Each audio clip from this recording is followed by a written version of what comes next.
Papa Natural goes back to work, and it's back to reality for us. This is week 4 postpartum.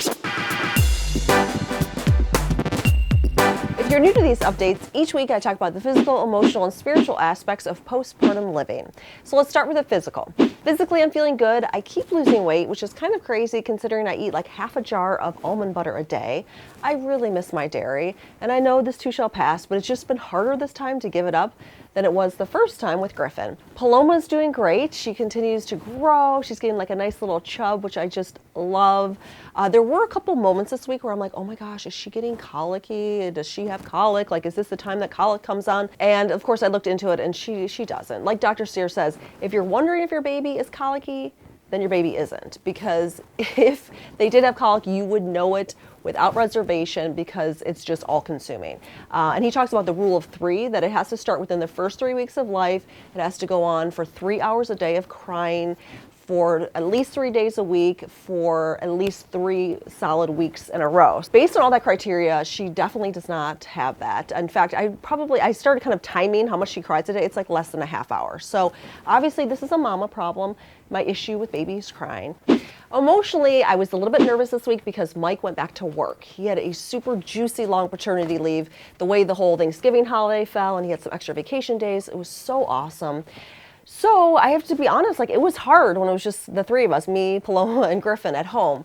And then it's very humbling because I know tons of moms that do this every single day. I know other moms that have like twins and more kids than just 2, and they manage it and they show up and they get it done. But it was hard. It was definitely challenging. But luckily Griffin is at the age where he does play independently pretty well. When Paloma is up, she's pretty all-consuming. But I try to invite him in. So like when she's playing the activity mat, he comes down and we all kind of play with her. Also, when I change her diaper, he loves seeing whether she had a poopy or a pee-pee. He also will help me spray off her poopies into the toilet. I know it sounds weird, but it's a way to get him involved. So it's not so much just all about Paloma. I also had a few moments this week where I was thinking about how much work I have ahead of me with Paloma. I know that probably sounds terrible, but I'm just being honest. Like, it takes a lot of work physically. Those first couple years of your baby's life, between getting up in the middle of the night, nursing, burping, feeding, growing pains, teething, it's just like all-consuming fire. Potty training, we could go on, right?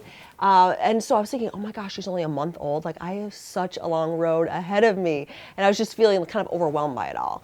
And then I was reminded, like, you know what? It's not all work. There's so much joy and gift throughout that whole process. From seeing them roll over for the first time, or sit up, or say mama, or papa, or tasting of food for the first time. All that, there's so much fun involved too. And I think I'm just remembering the work because kind of where I'm at right now. And but I am looking at Griffin, like he's 3 years old, and it's such a great age because he is just kind of coming to his own, and he has his own ideas about the world, and he just has his unique perspective, and he comes to us with ideas, and it's just a fun age. In fact, the other night we were eating dinner, we listened to this music, and he started saying, well, he started dancing first. Then he's like, hey, let's dance with a mad face. And now let's dance with a happy face. And let's dance with a sad face. So we were all doing this, and it was so much fun. And that was all him. It was his idea. He initiated it. He directed it. And he brought so much joy to our dinner table. Spiritually, I've been thinking a lot about Christmas and how I want to celebrate it as a family. And like many of you, I love Santa, but I also get annoyed that he overshadows the true meaning of Christmas. And so I was talking about this with a friend of mine, and I absolutely love what she does in her family. So they still talk about Santa, but Santa, instead of, just giving toys to everyone, he actually specializes in giving toys to the needy. So, and they actually help Santa by donating toys to him to give to these boys and girls that need toys. Now, where do they get their gifts? Well, they get them from the 3 wise men. And each family member gets 3 gifts, 1 from each wise man. And I love that idea because not only does it honor and celebrate the birth of Christ, and it kind of talks about that story of Christ's birth, but it also contains the present madness by every person only getting 3. And when she shared with me what she got for every family member, they were really special gifts because there was only 3 gifts given, they were really deliberate and intentional and special. So kind of fun, something I'm thinking about doing in our family, but would love to hear from you guys. I'm sure some of you have some interesting ideas of how you celebrate the holiday.